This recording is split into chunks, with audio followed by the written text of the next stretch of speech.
Hi, welcome to my channel. This is Zero to Genius in Commerce and Accountancy classes. 11th Commerce பார்த்துட்ருக்கோம். Semi-Servicing Service Business in India. இதிலே பார்த்துக்கலாம் நம்ம multiple choice question, 1 mark questions பார்த்துட்ருக்கோம். Right, the continuing relationship which provide a license privilege to business and provide trainee merchandising for the consideration is called. So நான் already இது சொன்னேன், like ஃப்ரான்ச்சைசிங்கில் எப்படின்னாக்கா licence கொடுப்பாங்க. So நான் கேஎஃப்சி கம்பெனி ஒர்க் பண்ணுறதுக்கு ஒரு licence கொடுப்பாங்க, ஒரு ட்ரைனிங் கொடுப்பாங்க. நான் வந்து பிஸ்னஸ் ரன் பண்ணுவேன். அவங்களுக்கு ஒரு பர்டிகுலர் டைமில் நான் வந்து ஒரு அமௌண்ட் கொடுக்கணும். That is called as a franchising.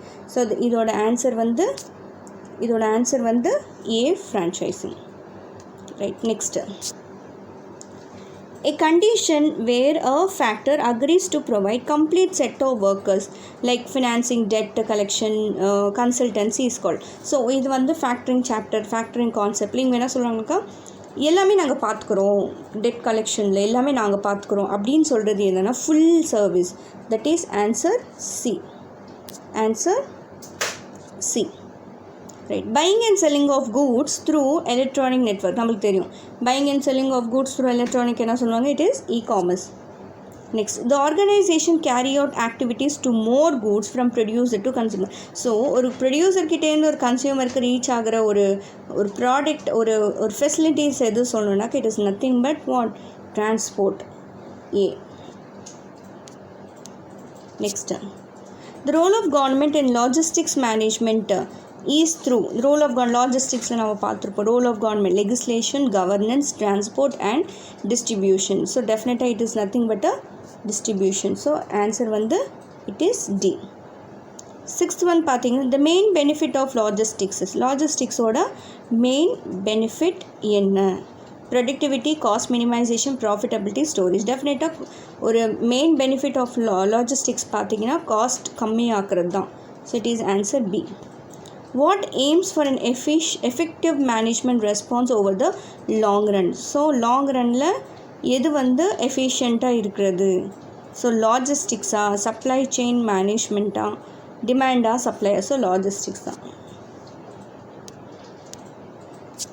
Next, the model that identifies alternative criteria decision making, analyze alternative to arrive at the best choice is. இது ஆக்சுவலாக வந்து இந்த மாடல்ஸ் எல்லாம் வந்து லைக் ரொம்ப டீட்டெயில்டாக இருக்கும்.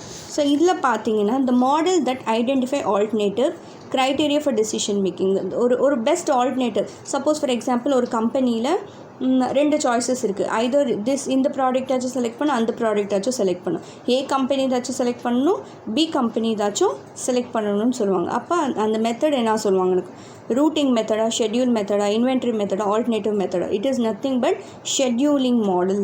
It is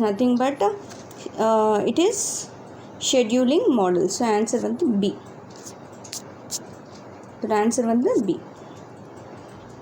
next, the company under outsourcing transfer activity which are the company under outsourcing, it is relating to outsourcing. So next என்ன சொல்கிறாங்கக்கா, கோரா, நான் கோரா, பிஸ்னஸா, நான் பிஸ்னஸா? the company under outsourcing transfer activity. So நான் ஆல்ரெடி இது ஒரு எக்ஸாம்பிள் சொல்லியிருப்பேன். ஹாஸ்பிட்டலில் கோர் ஆக்டிவிட்டி என்னன்னாக்கா, அவங்க பேஷண்ட்ஸ் பார்த்துக்கிறது, அவங்க ரிலேட்டடானது. இந்த ஸ்வீப் பண்ணுறது, க்ளீனிங்கு, இந்த ப்ராசஸிங்கெல்லாம் யார் பார்த்துப்பாங்க? இட்ஸ் கம்ஸ் இன் நான் கோர் ஆக்டிவிட்டி. ஸோ அவங்க அந்த ஆக்டிவிட்டி ட்ரான்ஸ்ஃபர் பண்ணுறது என்னன்னாக்கா non core activity. So answer வந்து B. Business unit can reduce expenditure by out sourcing front office work. Like so ஒரு கம்பெனியில் ஒரு பிஸ்னஸ் யூனிட் எப்படி அவங்களோட ஒர்க் கம்மியாக பண்ணிக்கலாம், அதுதான் கொஸ்டின். எப்படி? First paper work, file work, billing, manufacturing. So அவங்க எப்பயுமே ஃபைல் ஒர்க் மட்டும்தான் மற்றவங்களுக்கு கொடுப்பாங்க, அவுட் சோர்சிங் கொடுப்பாங்க. So that is B.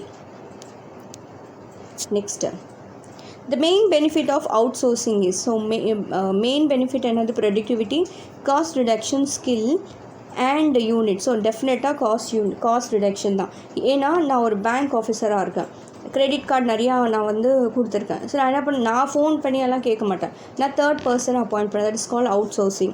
அவங்கள வச்சுட்டு நான் என்னோடய காஸ்ட் ரிடக்ஷன், சார் எவ்வளோ சீக்கிரமாக என்னோடய ஒர்க் முடியும், எவ்வளோ கம்மியாக எனக்கு காசில் ஒர்க் முடியும், அதுதான் எனக்கு இம்பார்ட்டண்ட். அதுதான் இந்த ஆன்சர் வந்து B. Next out sourcing job is given to developing countries specially for எதுக்காக அவுட் சோர்சிங் ஜாப் மற்ற கண்ட்ரியில் கொடுப்பாங்க? That is simple cheap labour. நம்ம இந்தியாவிலும் சைனாலும் வந்து கொஞ்சம் கம்மியாக காசில் ஒர்க் பண்ணுற கூட நிறைய பேர் இருக்காங்க. Because we have so much of நிறைய அன்எம்ப்ளாய்மெண்ட் பிரச்சனைலாம் நம்மளுக்கு இருக்கிறதுனால நமக்கு வேலை தேவை. ஸோ படித்தவங்களுக்கு அந்த டைப் ஆஃப் வேலை கிடைக்க மாட்டேங்குது.